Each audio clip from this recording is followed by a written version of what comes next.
नमस्कार साथियों, knowledge with CM YouTube channel में आपका एक बार फिर स्वागत है। साथियों, आज के वीडियो में हम आपको बताएंगे कि स्कूल के प्रधान पाठक अपने स्कूल से संबंधित जानकारी यानी कि पाठ्य पुस्तक, गणवेश या अन्य जानकारी की एंट्री वेबसाइट पर किस प्रकार से करेंगे।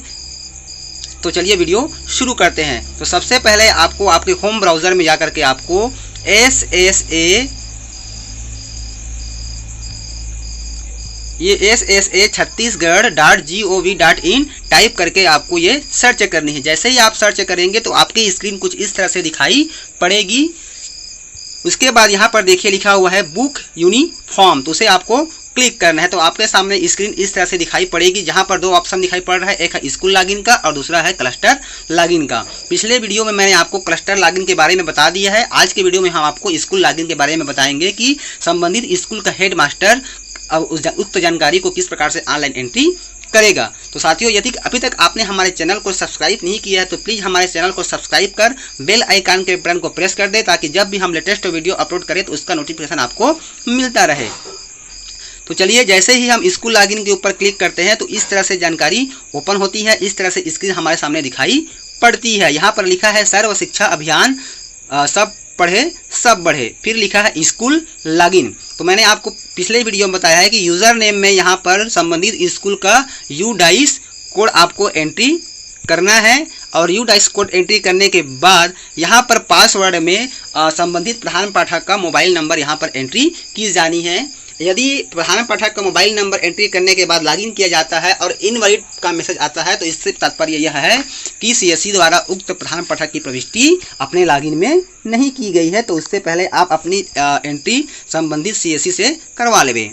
तो चलिए, यहाँ पर हम सीधा पासवर्ड टाइप करते हैं। पासवर्ड टाइप करने के बाद फिर सीधा ये लॉगिन बटन को प्रेस करना है आपको। जैसे ही आप लॉगिन बटन को प्रेस करेंगे तो आपके सामने इस तरह से जानकारी दिखाई पड़ेगी। देखिए लिखा है वेलकम करके, शिक्षक का नाम लिखा हुआ है, फिर यहाँ पर स्कूल का नाम लिखा हुआ है, नीचे में स्कूल का डाइस कोड लिखा हुआ है, फिर लिखा है वेलकम स्कूल यूजर, फिर लिखा है चेंज पासवर्ड। तो यहाँ पर अपना आप मन चाहे न्यू पासवर्ड क्रिएट कर सकते हैं। फिर पुनः आपको ये कन्फर्म पासवर्ड में जाकर के उसी पासवर्ड को आपको दोबारा प्रविष्ट करनी है। फिर आपको ये सबमिट बटन को क्लिक करना है। यदि आप अपना पासवर्ड बदलना नहीं चाह रहे हैं तो आप उसको ना बदलें।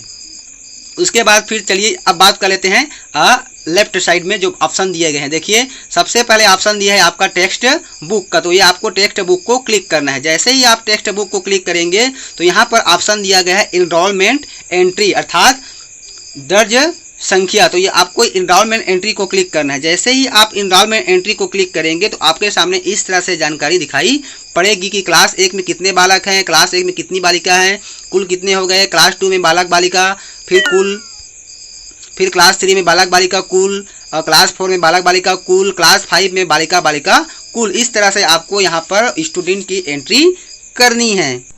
तो इस तरह से टेक्स्ट बुक में एनरोलमेंट एंट्री में स्कूलों में दर्ज बच्चों की जानकारी में हमको क्लास वाइज बालक बालिका अलग अलग हमको फिलअप करनी है। जैसे ही हम बालक बालिका की जानकारी की एंट्री करेंगे तो ऑटोमेटिक कुल ले लेगा। तो इस तरह से अंत में यह कुल बच्चों की संख्या जो लिखा है टोटल, वह ऑटोमेटिक आपके सामने काउंट हो जाएगा। तो इस तरह से आपको कक्षा वाइज बालक बालिका की एंट्री आपको करनी है वर्तमान सत्र में जो बच्चों की दर्ज संख्या है उसके आधार पर। उसके बाद आपको ये सबमिट बटन को क्लिक कर देना है। जैसे ही आप सबमिट बटन को क्लिक करेंगे तो आपके सामने एक नोटिफिकेशन आएगा कि are you sure you want to submit, तो ये आपको ओके को प्रेस कर देना है। तो इस तरह से आपके सामने नोटिफिकेशन आएगा कि रिकॉर्ड इंसर्टेड सक्सेसफुली। यदि बाद में आपकी दर्ज संख्या में कोई बढ़ोतरी होती है या फिर कुछ चेंजेस होते हैं तो आप उसको बाद में भी अपडेट कर सकते हैं।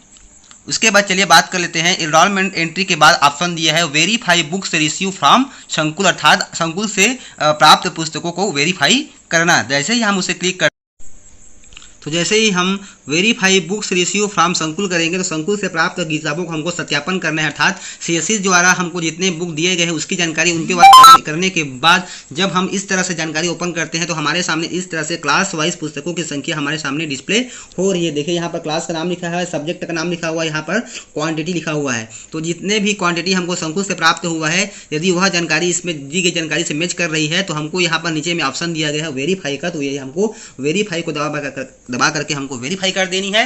तो वेरीफाई को क्लिक करने पर हमारे सामने ऑप्शन आता है कि are you sure you want to verified, तो आपको ये ओके बटन को प्रेस कर देना है। तो इस तरह से क्या हो जाएगा कि रिकॉर्ड्स वेरीफाई हो जाएगा सक्सेसफुली।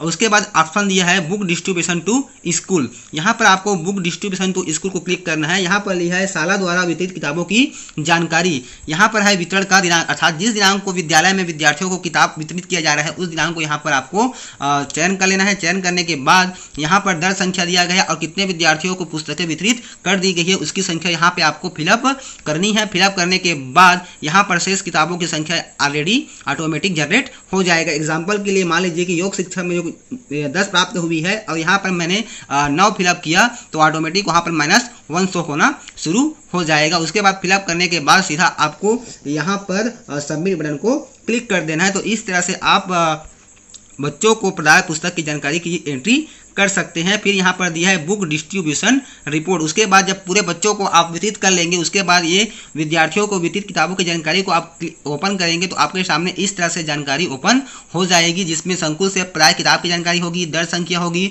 विद्यार्थियों को वितरित की गई किताबों की संख्या होगी और कुल कितने किताबें आपके यहाँ शेष है उसकी संख्या यहाँ पर प्रदर्शित होगी। यदि आपके यहाँ किताबों की संख्या कम है तो यहाँ पर आपको कम दिखाई पड़ेगा, अधिक है तो यहाँ पर आपको अधिक दिखाई पड़ेगा। तो इस तरह से आप आसानी से पुस्तकों की एंट्री स्वयं के द्वारा कर सकते हैं। अब बात कर लेते हैं यूनिफॉर्म की। जैसे ही आप यूनिफॉर्म को क्लिक करेंगे तो आपके सामने इस तरह से 3 ऑप्शन ओपन हो जाएगा। नंबर 1 है वेरीफाई यूनिफॉर्म रिसीव फ्रॉम संकुल, यूनिफॉर्म डिस्ट्रीब्यूशन टू स्टूडेंट और यूनिफॉर्म डिस्ट्रीब्यूशन रिपोर्ट। तो बिल्कुल जैसे हम लोगों ने पुस्तक की एंट्री की है सेम उसी तरह से आपको यूनिफॉर्म की एंट्री भी करनी है।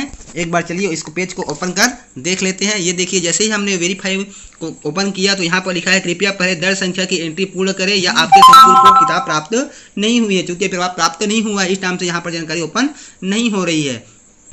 तो इस तरह से आप आसानी से यूनिफॉर्म संबंधी जानकारी भी अपने लॉगिन के थ्रू आसानी से कर सकते हैं। किसी प्रकार की समस्या या दिक्कत होने पर आप कमेंट बॉक्स पर लिख भेजिए, आपको जवाब देने का प्रयास हमारे द्वारा किया जाएगा। तो साथियों आज का वीडियो आपको कैसा लगा हमें कमेंट्स कर जरूर बताएं, साथ ही हमारे चैनल को शेयर और सब्सक्राइब करना ना भूलिए। तब तक के लिए जय जोहार, जय छत्तीसगढ़।